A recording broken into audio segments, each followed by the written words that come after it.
Hotel security was even placed by her door to stop her from escaping. This was before the conservatorship, y'all. She was being locked in her room like a prisoner. A prisoner.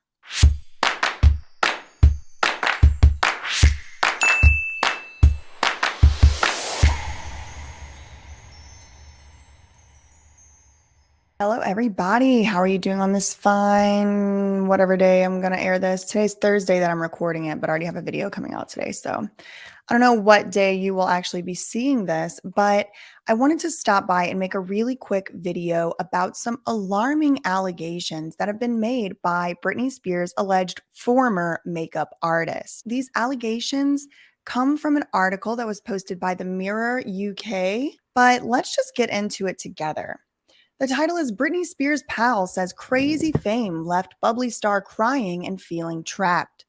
Britney Spears' former makeup artist Julianne has spoken about the dark side of fame in a new interview, in which she discussed the singer having previously been under a conservatorship.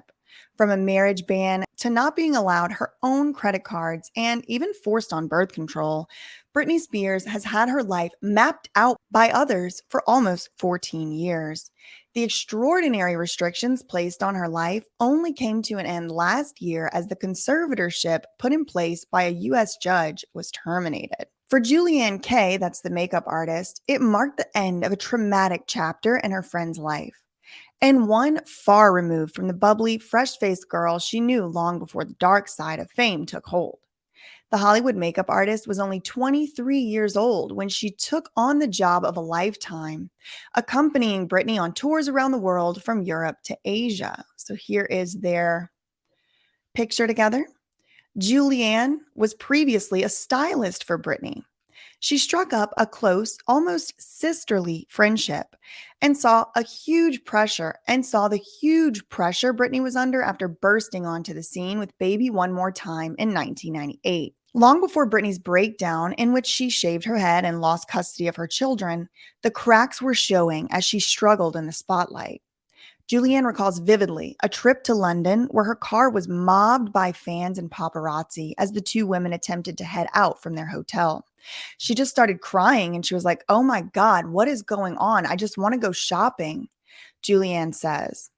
It just got really crazy. And then it meant her having to be locked into her hotel room because it was just dangerous. Okay, listen. Okay. That's a kind of strange thing to just gloss right over, right? Oh, well, it was dangerous, so she had to be locked into her hotel room. Don't you think it should more like, I don't know, it would make me a little more comfortable if it said something like she had to have guards outside her hotel room to keep fans away. She had to have locks installed inside her room so that she could lock fans out. No. This is what it says. She had to be locked into her hotel room. Britney was always saying she just wanted to be normal, but her level of fame at the time precluded her from any semblance of normality. She felt, in effect, trapped. Well, probably because she was locked into her hotel room. I would feel trapped if I was locked into my hotel room too, girl. Julianne has spoken about Britney in a new interview. This included discussing Britney. She really loved entertaining and she really loved performing. She loved that part of the job, but she hated all the other stuff because she wasn't the kind of celebrity that could just walk outside her hotel room. Well, maybe because she was locked in there. I don't know. It was pretty wild. The fans were crazy. She couldn't do anything. Okay, the fans probably were crazy. I won't deny that because I have also run into the bad end of the stick on the Britney Spears fans myself before, and they are crazy. Some of them, let me caveat, some of them are absolutely insane. But she couldn't do anything, probably didn't have a lot to do with the fans. It probably had more to do with Team Khan, who was constantly trying to control her from the moment she came into their purview. Julianne says while on tour, they would sneak out with Britney, disguising her in wigs, much to her manager's disgust. Her manager hated that. I would sneak Britney out, and he's like, "Do you know she has death threats against her?" Oh, isn't this always what they say? Anytime some weirdo in Hollywood doesn't want you to do something, it's the death threats. It's always the death threats. Y'all just look close enough and you'll see. If they were getting death threats, isn't that what they have security for? Julianne's like, I just wanted to have a good time. She also loved the wigs. Hotel security was even placed by her door. What? To stop her from escaping. This was before the conservatorship, y'all. She was being locked in her room like a prisoner. A prisoner. We literally just ran out. And he's like, wait, we just ran. I think that was in Vienna. I got in trouble for that with her management. Their friendship flourished away from tour too. I was living at her house for a little bit and she goes, I want to go to your shoot. So she put a wig on and used my mom's name and said, I'll be your assistant, Melinda. I bring her to the shoot and they're like, you brought Britney Spears? Wow. She had fun. She kept it up. She's like, I'm Melinda. I'm Julie's assistant because she really thought she was being sneaky, but everybody knew who she was. Julian was there for Britney during her doomed relationship with Justin Timberlake and even styled for their famous matching double denim look at the AMAs in 2001.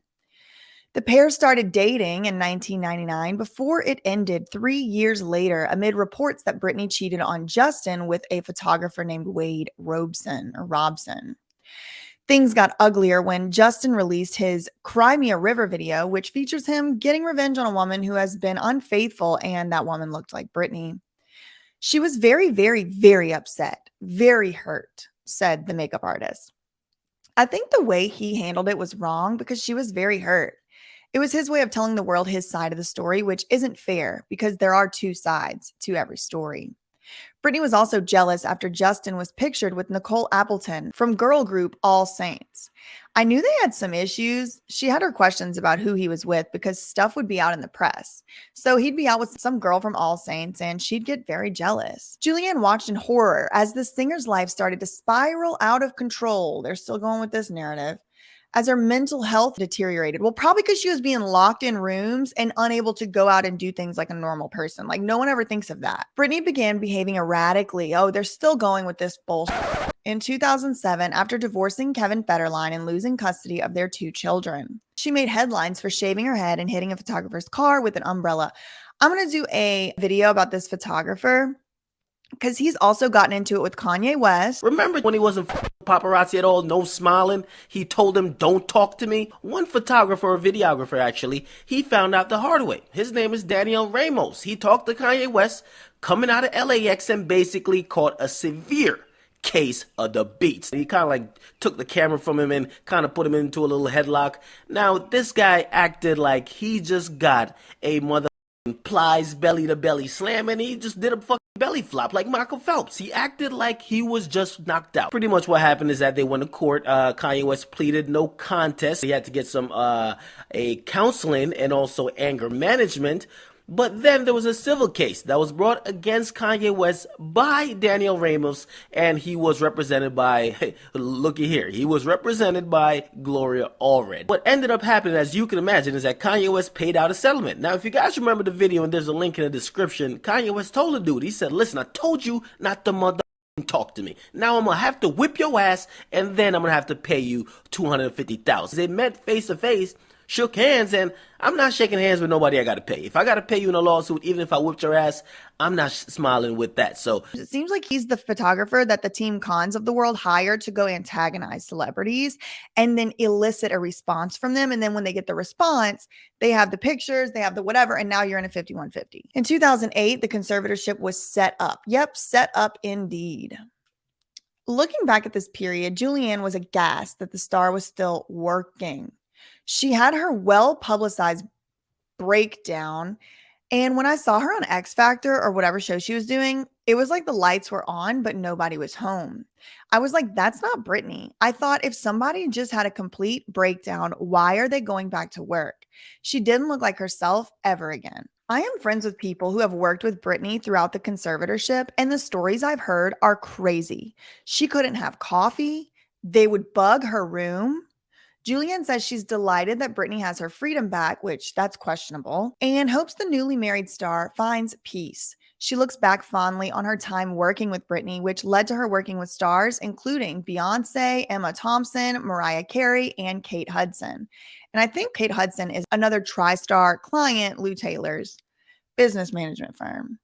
She is now starring in a reality show Blowing LA about hairstylists to the stars. Oh, so this whole entire thing was This whole story seems to have been some type of media push for us to have to now learn about this blowing LA show that what's her name is now involved in. Nobody ever misses an opportunity to make a career off Britney Spears and then freaking exploit her to the extent that they can say that they have stories about her. Julianne says Britney was a huge star, but during the conservatorship, the light that shined so brightly was gone. You could see it in her eyes. Now, that is the end of that article. But the main reason that I wanted to read that one to y'all was that I wanted to show y'all that this level of absolute control over Britney Spears and her autonomy and her freedom had been being exercised by her manager since well before the conservatorship. And if you're asking me my conspiracy theory, which why else do y'all come here? They had been trying to get Britney under control and force her under control with the force of the state or guns or police or whatever they could from the moment that they realized how much money they could make off of her, which was very early on in her career. As you can see, she did not want to listen to them. She did not want to be a prisoner in her room. She wanted to be a normal person with a normal life and a normal husband and normal kids and do everything normally. But the powers that be, aka Team Khan, had other plans because they realized how much money they could be making off of her. And let's not forget how much money they probably still continue to this day to make off of her. It is preposterous that the Mirror, who otherwise has had decent Britney Spears coverage, would sit here and act like Britney's behaving erratically was somehow just some mental breakdown. There's not just some random mental breakdown. It's very obvious to me how this happened and how this could happen and how it's a natural consequence that would happen to almost anyone who is denied their freedom, autonomy, and sense of choice. She was isolated from people to the extent that they locked her in hotel rooms. And this was before she was even in a conservatorship. Fast forward to the conservatorship that she was put into because people lied. They lied. They committed perjury and said that Britney Spears had dementia. They said they would file proof of said dementia before the conservatorship hearing, which never got filed. Not only did it not get filed before the conservatorship hearing, it didn't get filed ever in 14 years. And you had not one, but two separate judges who sat on their ass from the bench and allowed it to happen. If you wouldn't go crazy and have a mental breakdown over something like that, then I'm not even sure you're human. It aggravates me so much. I get too worked up over this. I'm still clearly very, very touchy about the Britney Spears subject because she has not gotten any justice. Not one justice that I've seen. Have y'all seen any justice for Britney? I haven't. She got out of this conservatorship a year ago. She said she wanted people in jail. She said she wanted people locked up. She said that there should be investigations. She can't believe she lives in a country that allowed this to happen to somebody. And yet, here we are, no justice. No justice. Statutes of limitations are flying by as fast as the eye can see, and nothing has happened to not one of these criminals who committed perjury, who lied, who stole, who violated fiduciary duties. Nothing has happened to one of these people. If anything, it looks like they're just going on with their fame and fortune. And with Britney's fame and fortune, they're still in Judge Penny's courtroom asking for money from Britney Spears. It's preposterous. Clearly, I have a little bit of healing to do when it comes to this whole Britney Spears saga because it just infuriates me. Watching this case has really made me lose faith at all in any potential justice that might happen for Britney Spears or any other victim of the probate court in the Stanley Moss courthouse. That's all I really have to say for today. If you want to see the article, it's linked below. Facts ain't defamation. Love you, mean it. Okay, bye.